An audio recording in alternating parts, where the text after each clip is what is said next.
Mes chers compatriotes, le 30 juin de chaque année est un moment légitime pour nous tous de célébrer l'accession de notre pays à la souveraineté nationale et internationale. C'est aussi l'occasion de revisiter le chemin que nous avons parcouru ensemble, de prendre la mesure des défis au plan politique, économique et social, afin d'arrêter les voies et moyens d'offrir un meilleur avenir à notre progéniture. Il y a 60 ans, nos pères fondateurs, parmi lesquels Joseph Kasavubu et Patrice Lumumba, sont parvenus à concrétiser la profonde aspiration du peuple congolais à l'émancipation. Nous gardons tous en mémoire la belle histoire du 30 juin, celle de nos deux héros au tempérament différent, mais tout aussi déterminés pour la cause de l'indépendance.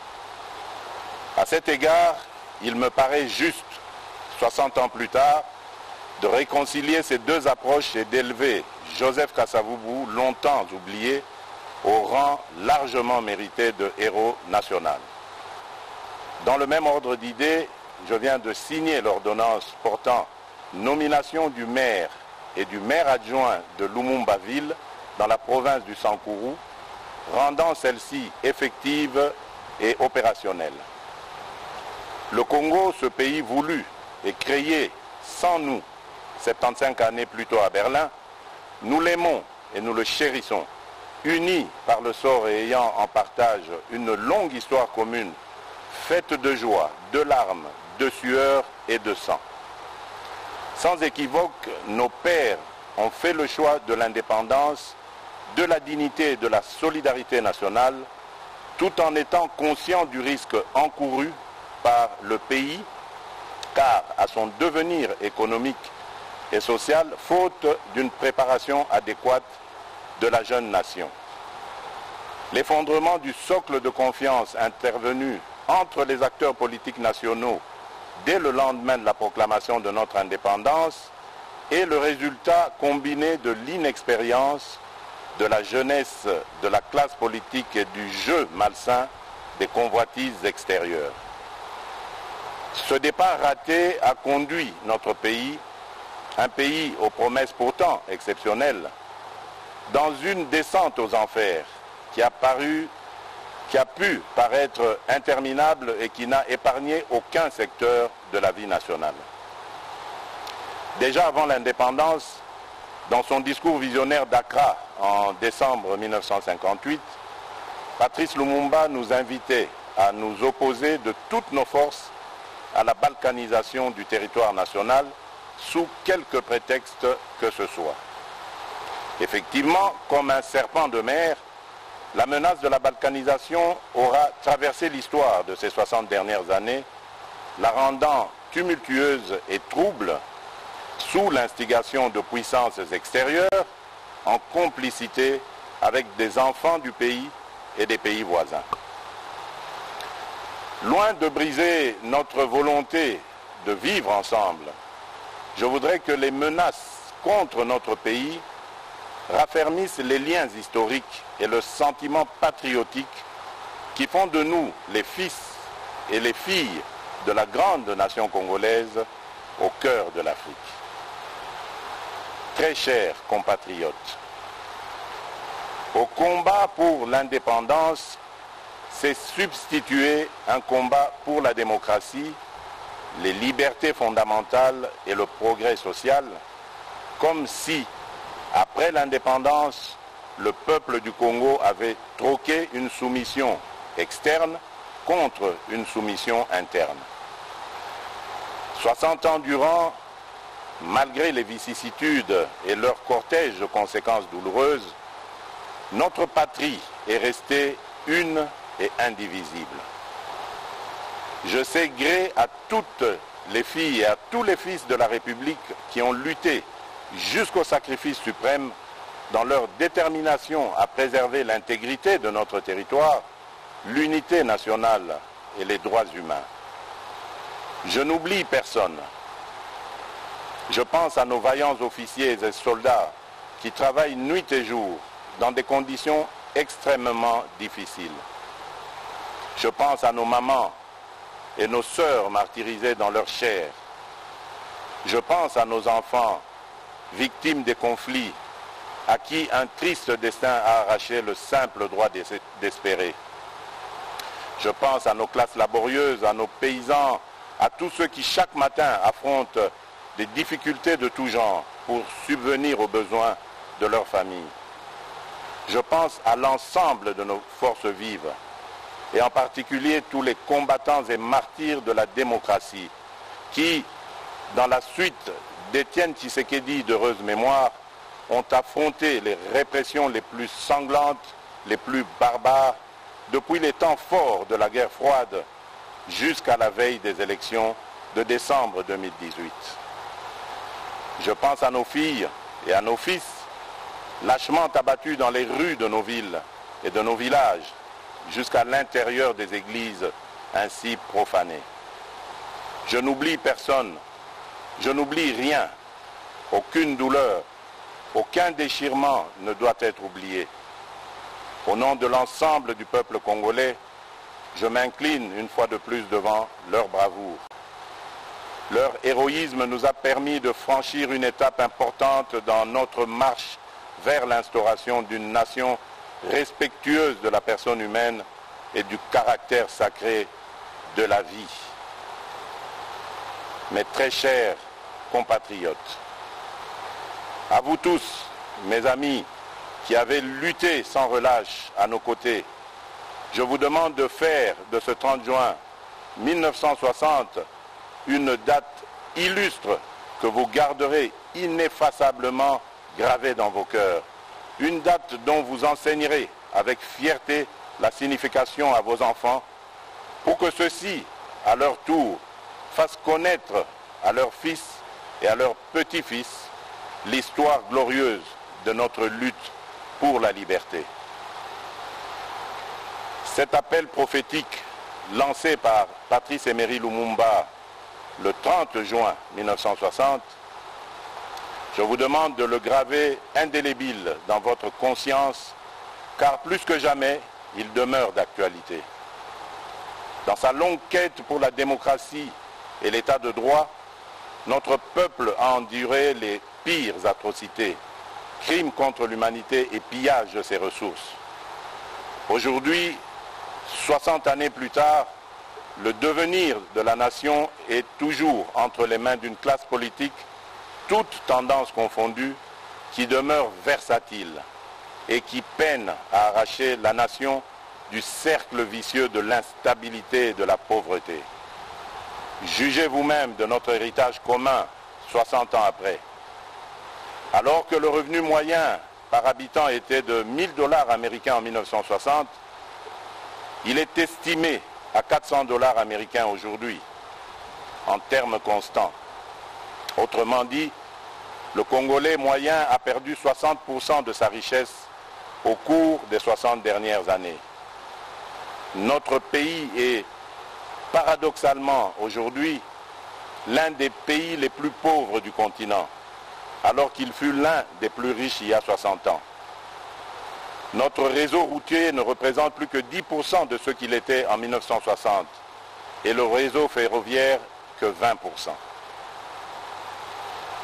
Mes chers compatriotes, au lendemain de mon accession à la magistrature suprême, me conformant à mes obligations constitutionnelles et m'acquittant de mon devoir de redevabilité, j'ai prononcé le 13 décembre 2019 un discours sur l'état de la nation devant les chambres du Parlement réunies en congrès. Devant les honorables députés et sénateurs, j'ai eu l'honneur et la fierté de faire un tour d'horizon complet des principaux secteurs de la vie nationale autour des actions prioritaires de mon quinquennat contenues dans le programme du gouvernement. Il s'agit sur le plan politique du rétablissement de la paix et de l'instauration d'un état de droit. Sur le plan social, il y a notamment la gratuité de l'enseignement, la couverture sanitaire universelle, et les logements sociaux. Sur le plan économique, la priorité a été donnée à l'accès à l'électricité et à l'eau potable, aux infrastructures et à la transformation structurelle de l'économie par sa diversification. Mes chers compatriotes, au moment où nous célébrons le 60e anniversaire de notre indépendance, je note que des pas importants ont été franchis. À l'est du pays, au nord et au sud Kivu, les groupes armés locaux et étrangers ont subi ces derniers mois une forte pression et enregistré de lourdes pertes. Plusieurs combattants issus de leur rang ont été soit capturés, soit démobilisés ou arrêtés, soit rapatriés dans leur pays d'origine. Les ADF sont à ce jour nettement affaiblis et délogés de tous leurs sanctuaires dans le territoire de Béni. L'armée réussit à déjouer plusieurs attaques terroristes de cette force du mal qui, de manière très isolée, mène des attaques ciblées contre les populations civiles. Je salue les efforts de nos officiers et de nos troupes sur le terrain et ma détermination d'en finir reste vive. En Ituri, le FRPI est engagé dans le processus de désarmement, de mobilisation et de réinsertion en cours de mise en œuvre. Ceci après la signature d'un accord de paix avec le gouvernement. Dans l'ensemble, des mesures non militaires sont davantage requises pour une meilleure mobilisation des communautés locales dans la lutte contre les forces négatives. Je réitère mon appel à tous les autres groupes armés afin de déposer les armes et de choisir la voie de la paix, sous peine de s'exposer aux sanctions coercitives de l'armée et à des poursuites judiciaires. Je condamne fermement les massacres des populations par des miliciens en Ituri, au nord et au sud Kivu. Tout en exprimant ma compassion aux familles durement touchées par cette barbarie ignoble, je les assure que ceci ne restera pas impuni.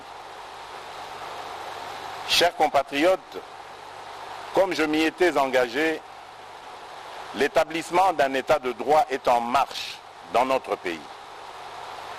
Le citoyen congolais a retrouvé la pleine jouissance de ses libertés fondamentales, de manifester, de résider dans son pays, de ne pas être arrêté pour des raisons politiques.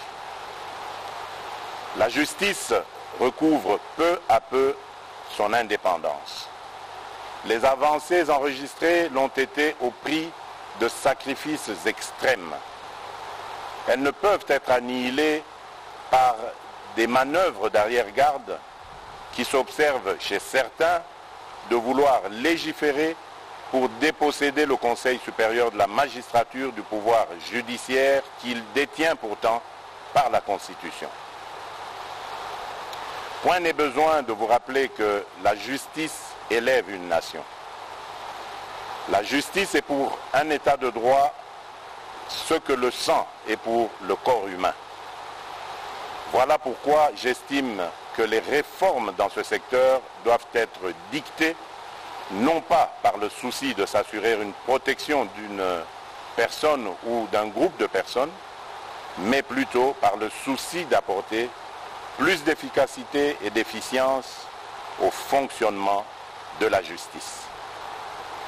En considération de ces éléments, je n'accepterai sous aucun prétexte des réformes dans ce secteur qui, par leur nature et contenu, viendraient porter atteinte à des principes fondamentaux régissant la justice telle que prévue dans notre Constitution, notamment l'indépendance du pouvoir judiciaire, du pouvoir législatif et du pouvoir exécutif, le pouvoir régalien de nomination des magistrats, la gestion du pouvoir judiciaire confiée au Conseil supérieur de la magistrature et bien d'autres. Je m'étais également engagé à rendre l'enseignement de base obligatoire et gratuit pour tous. À ce jour, fréquenter l'école est devenu une réalité pour nos enfants, quelles que soient leurs conditions sociales. En effet, jusqu'à la rentrée de 2019, notre pays était l'un des derniers au monde où l'école primaire était encore payante. Les parents finançaient les 2/3 des coûts de scolarité et 4 millions d'enfants n'étaient pas scolarisés en 2018 parce que les parents devaient choisir entre les nourrir ou les faire étudier. Depuis que nous avons lancé cette grande réforme pour la gratuité, 2,5 millions d'enfants supplémentaires ont pu retrouver le chemin de l'école. Cependant, cet engouement salutaire met en exergue 2 autres importants défis que nous devons relever. Celui des infrastructures d'accueil et celui de la qualité de l'enseignement. Quelles qu'en soient les difficultés, nous sommes sur la bonne voie et nous restons déterminés. Nous pouvons nous réjouir de bénéficier du concours sans précédent de la solidarité internationale pour la prise en charge de cette réforme dont le coût est supérieur à $1 milliard par an. Mais il nous faudra davantage mobiliser nos ressources internes à travers l'impôt pour soutenir à long terme l'éducation de nos enfants. Il s'agit d'une responsabilité collective et prioritaire qui doit interpeller chaque citoyen. J'ai également pris l'engagement de mettre un terme à l'impunité pour donner un sens à la lutte contre la corruption et les antivaleurs, car celles-ci sont à la base de presque tous les maux dans les différents secteurs de la vie nationale. Quelques mois après mon avènement, des ministres du gouvernement central et des ministres provinciaux ont été suspendus de leurs fonctions, déférés devant la justice et condamnés pour des faits de corruption et d'abus d'autorité. Aussi, ai-je à cet égard créé par ordonnance datée du 28 mars dernier une agence de prévention et de lutte contre la corruption, en abrégé APLC, qui a pour mission de prévenir et de lutter contre la corruption qui gangrène le pays en amont de l'action des institutions judiciaires. Sur le plan économique, j'ai fait de l'accès à l'électricité une priorité.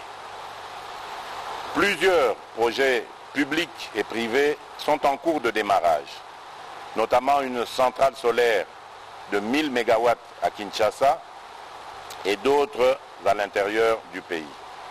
En outre, au-delà des conférences et débats publics sur la question, le méga-projet du Grand Tinga est au cœur des transactions susceptibles de lui donner un coup d'accélérateur inespéré. Mes chers compatriotes, le courage, disait Jaurès, c'est d'aller à l'idéal et de comprendre le réel. Notre pays a failli à son devoir de donner à la jeunesse une perspective crédible, autre que de vouloir s'agglutiner au sein des institutions politiques et publiques, comme si leur avenir n'existait qu'en faisant de la politique. En 60 années, nous avons progressivement laissé notre classe politique se transformer en une sorte de mafia. Et nous en avons fait le principal modèle de réussite pour cette jeunesse.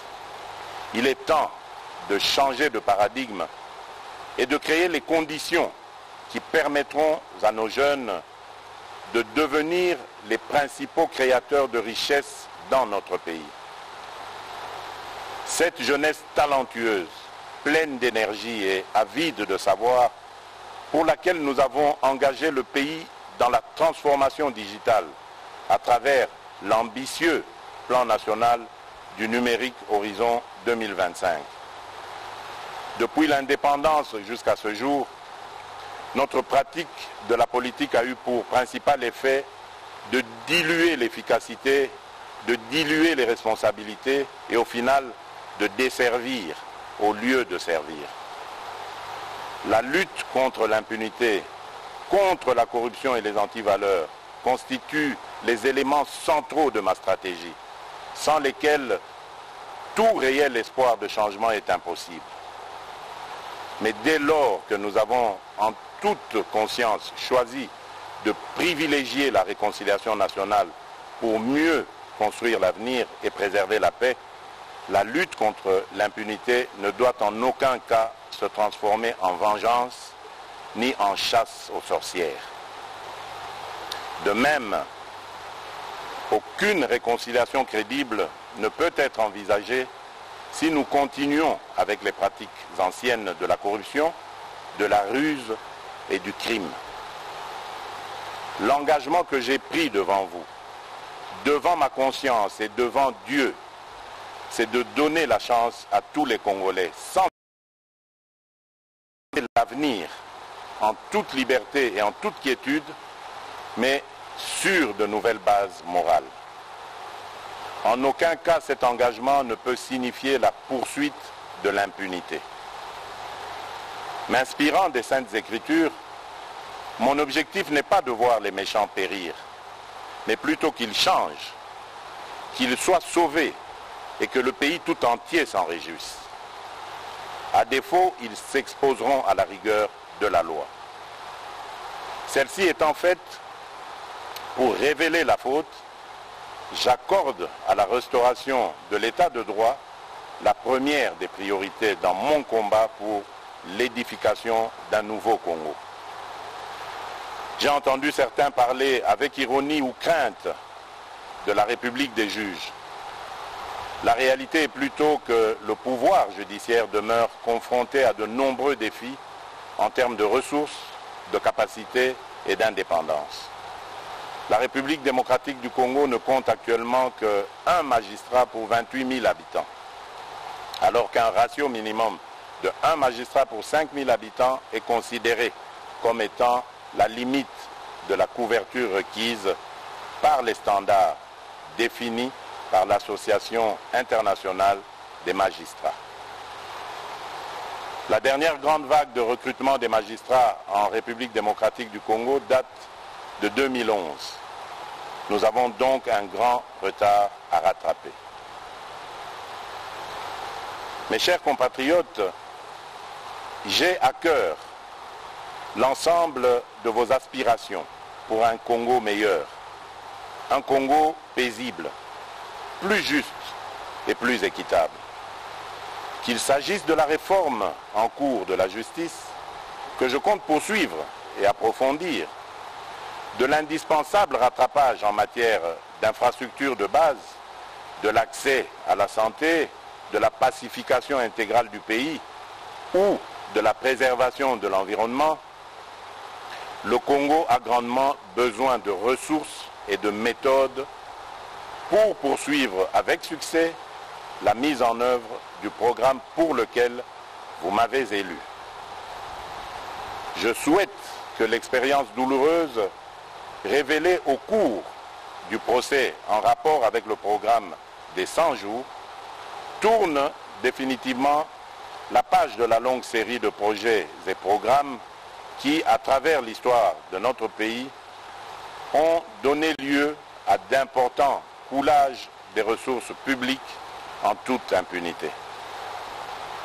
Je pense notamment au projet de Bukangalonzo, aux multiples cessions d'actifs miniers, aux projets de construction d'infrastructures routières, aéroportuaires et j'en passe. Le défi du Congo, le défi du peuple congolais, c'est de sortir de la répétition pour s'inventer un destin. À tout prix, nous devons y parvenir et nous allons y arriver. J'appelle le gouvernement de la République à engager des réformes sur l'ensemble de la chaîne de la dépense, afin que nos ressources publiques soient désormais mieux préservées et mieux utilisées. Mes chers compatriotes, alors que nous nous étions engagés à faire de 2020 une année de l'action décisive, la force du destin a fait coïncider cette année du 60e anniversaire avec l'une des crises sanitaires et économiques les plus intenses que notre civilisation ait connues, l'apparition de la Covid-19. Cette crise est également un rappel à l'humilité que nous devons adopter face à l'accélération imprévue du mouvement de l'histoire. La Covid-19 qui affecte aujourd'hui tous les continents et qui frappe indistinctement tous les habitants de la planète représente la plus grave crise sanitaire qu'ait connue le monde depuis la grippe espagnole. Toutes les certitudes idéologiques sur lesquelles est fondé l'ordre économique mondial sont aujourd'hui remises en question.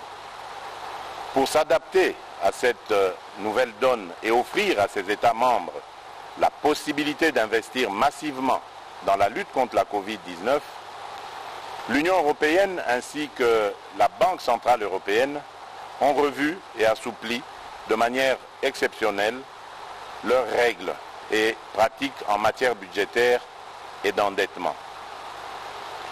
Lorsque notre pays a été frappé à son tour par cette pandémie de Covid-19, j'ai, dans mes messages des 18 et 24 mars 2020, annoncé les mesures de prévention et de protection contre ce virus, en même temps que j'ai déclaré l'état d'urgence conformément aux dispositions pertinentes des articles 85, 144 et 145 de notre Constitution. La pandémie du coronavirus nous a une fois de plus rappelé à quel point nous étions dépendants de l'extérieur et combien nous pouvions être vulnérables à cause d'un système de santé déficient. Et pour atténuer les impacts immédiats de la Covid-19 dans notre pays, j'ai immédiatement engagé le gouvernement à prendre des mesures pour assurer la prise en charge sanitaire des personnes affectées par la pandémie ainsi que pour garantir la continuité de l'approvisionnement du pays en denrées de première nécessité. L'ensemble de ces dispositions ont permis de réduire très sensiblement le taux de létalité de la pandémie dans notre pays. Celui-ci est passé de 10% de décès dans les premiers jours à moins de 2,5% actuellement. Au niveau économique, la pandémie nous a rappelé l'excessive dépendance du pays vis-à-vis de l'extérieur. Ainsi, quelques grands projets agricoles ont été initiés pour renforcer notre autosuffisance alimentaire. 33 000 hectares à travers le pays ont été affectés aux cultures vivrières et commencent à produire leurs premiers résultats, dont 3 000 tonnes de riz à Kimpese, 4 000 tonnes de paddy à Nkuni. Nous attendons de récolter et transformer bientôt le manioc planté sur 800 hectares à Wangata. Afin de consolider cet élan sur les plans sanitaires et économiques, j'ai lancé le 18 juin 2020 un programme multisectoriel d'urgence dont le coût est estimé à 2,6 milliards de dollars américains. Il va sans dire que dans ce contexte de crise, il est également urgent de procéder à des économies partout où nous pouvons en réaliser, en commençant par les institutions politiques afin de dégager des marges de manœuvre budgétaires supplémentaires pour assurer les dépenses sociales en faveur des catégories les plus fragiles. Mes chers compatriotes, à sa création, en marge de la conférence de Berlin en 1885, notre pays a été baptisé État indépendant du Congo. Loin de pouvoir caractériser la souveraineté des peuples qui y habitaient et qui venaient d'être soumis à un régime de colonisation, cette dénomination a symbolisé la volonté de son propriétaire d'alors, le monarque belge Léopold II, de transformer notre pays naissant en zone de libre-échange économique au profit des puissances occidentales de l'époque.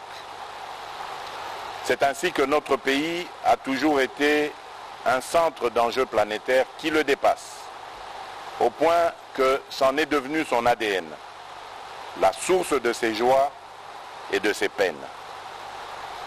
C'est pourquoi, tirant les leçons de l'histoire, j'ai résolument engagé la République dans la voie de l'ouverture internationale, dans l'unique but de préserver les intérêts supérieurs de mon pays et de mon peuple. C'est dans ce contexte que j'estime nécessaire que notre histoire commune avec la Belgique et son peuple soit racontée à nos enfants en République démocratique du Congo ainsi qu'en Belgique sur la base d'un travail scientifique réalisé par les historiens des deux pays. Mais le plus important pour l'avenir, c'est de bâtir des relations harmonieuses avec la Belgique, parce qu'au-delà des stigmates de l'histoire, les deux peuples ont su construire une relation forte que j'ai pu vivre personnellement lors de mon exil en Belgique, mon autre Congo.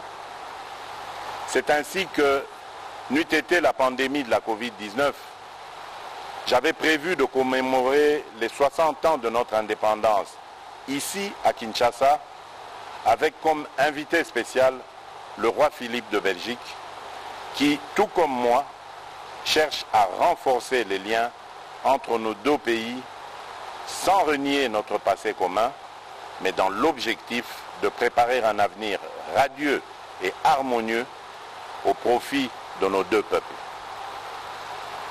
J'ai parcouru le monde durant ces 17 derniers mois pour porter mon message, que dis-je, notre message, celui de l'aspiration du peuple congolais à la paix, une paix sincère et durable avec tous, dans le cadre d'une coopération économique fondée sur des intérêts mutuels bien compris. J'ai reçu partout un accueil enthousiaste, parfois au-delà de mes attentes. Et la voix de la République démocratique du Congo dans le concert des nations compte désormais plus qu'avant.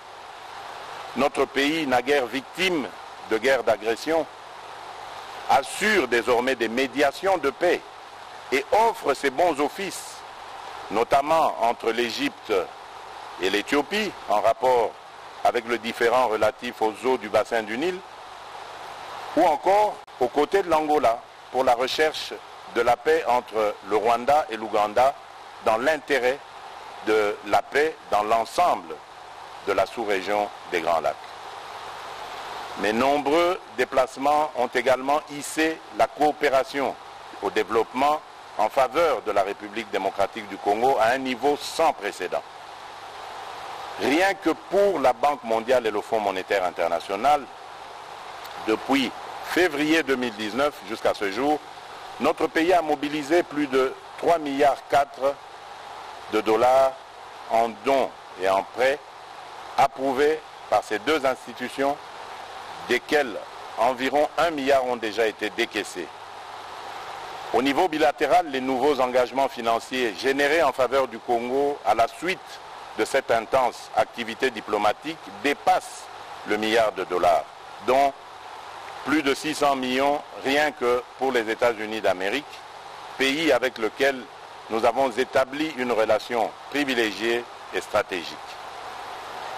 J'ai cependant constaté que les flux d'aide publique approuvés en faveur de la République démocratique du Congo tardent souvent à être décaissés, parfois jusqu'à 11 mois de retard, à cause des pesanteurs inexplicables, voire inacceptables, liées aux formalités administratives et législatives de mise en vigueur des différents accords de dons ou de prêts.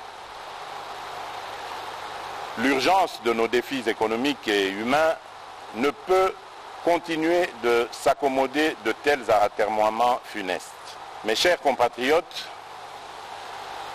je suis bien conscient que dans votre fierté légendaire, vous ne pouvez vous contenter d'une situation de dépendance structurelle à l'aide publique internationale.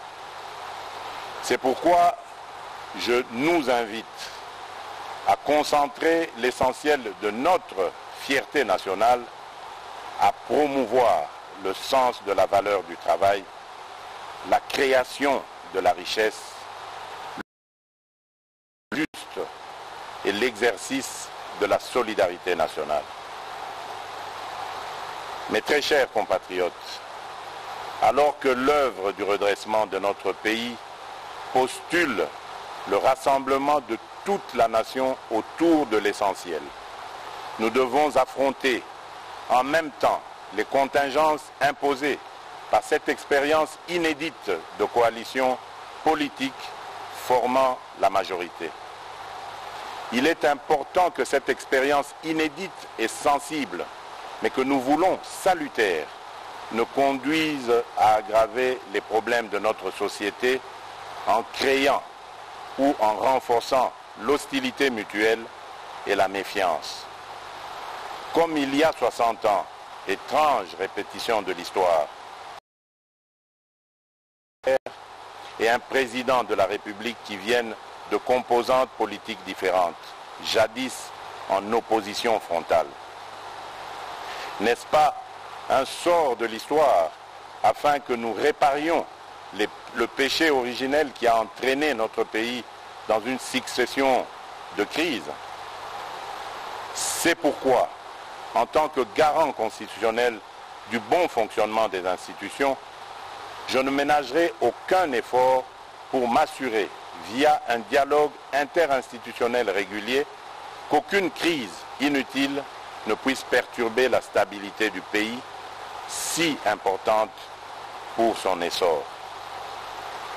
Permettez-moi néanmoins de saisir cette occasion symbolique de commémoration de l'indépendance pour réaffirmer qu'aucune majorité politique ou parlementaire, d'où qu'elle vienne, ne peut outrepasser les principes fondateurs de la République qui sont à la base du pacte social tel que consacré dans la Constitution du 18 février 2006, à savoir un État de droit indépendant, souverain, uni et indivisible, social, démocratique et laïque. Mes chers compatriotes, j'observe souvent la ferveur avec laquelle nombre de mes concitoyens s'indignent lorsqu'il est porté atteinte aux droits et libertés des personnes de couleur sous d'autres cieux, notamment dans les vieilles démocraties. Mais comment comprendre que ces mêmes concitoyens se retrouvent parfois parmi ceux qui attisent le plus le tribalisme et la haine lorsqu'il s'agit de la vie de nos compatriotes? Je combattrai avec la dernière énergie la résurgence de ces fléaux qui pourraient menacer le vouloir vivre collectif si chèrement acquis. Mes très chers compatriotes, qu'est-ce que 60 ans dans la vie de notre nation? Molière nous rappelle à juste titre que 60 ans, c'est la fleur de l'âge, qui nous fait entrer maintenant dans la belle saison. Soyons tous interpellés par les défis majeurs auxquels notre pays est toujours confronté, notamment celui de la maximisation des recettes publiques. Pour assurer la réussite du programme du gouvernement, je n'ai cessé d'exhorter ses membres et mes concitoyens à œuvrer à la restauration de l'état de droit, afin d'accélérer les flux d'investissement privés, qu'ils soient internes ou externes, ainsi que pour maximiser la mobilisation des recettes fiscales, pierre angulaire des ressources publiques. Très chers compatriotes, fonder un État moderne, un État normal, et vaincre la pauvreté, décréter cause nationale, constitue toujours la pierre angulaire de ma vision pour notre pays. Sur ce chemin encore parsemé d'embûches et d'obstacles, je ressens toujours au plus profond de moi la force et la détermination de mes compatriotes quand, dans un écho grandissant et permanent, ils ne cessent de me rappeler leur leitmotiv, à savoir le peuple d'abord. Oui, le peuple d'abord est la boussole de notre action et la mesure de notre détermination. C'est vous dire que l'intérêt du peuple congolais constitue et constituera toujours le fil conducteur de toutes les réformes que j'entends voir le gouvernement de la République accomplir tout au long de mon mandat. À 60 ans, on n'a plus d'excuses. À 60 ans, on ne commet plus les mêmes erreurs. À 60 ans, on sort des discours creux et répétitifs et on prêche la sagesse et la droiture par l'exemple. À 60 ans, on pense à l'héritage et aux valeurs à léguer aux générations futures. Il est temps que nos ambitions personnelles viennent en dernier lieu et que les ambitions de notre pays soient notre priorité. Très chers compatriotes, c'est pour vous, avec vous et dans votre intérêt que nous allons réussir le mandat que vous m'avez confié. Bonne fête de l'indépendance à toutes et à tous. Vive la nation congolaise unie et forte. Que Dieu bénisse la République démocratique du Congo. Je vous remercie.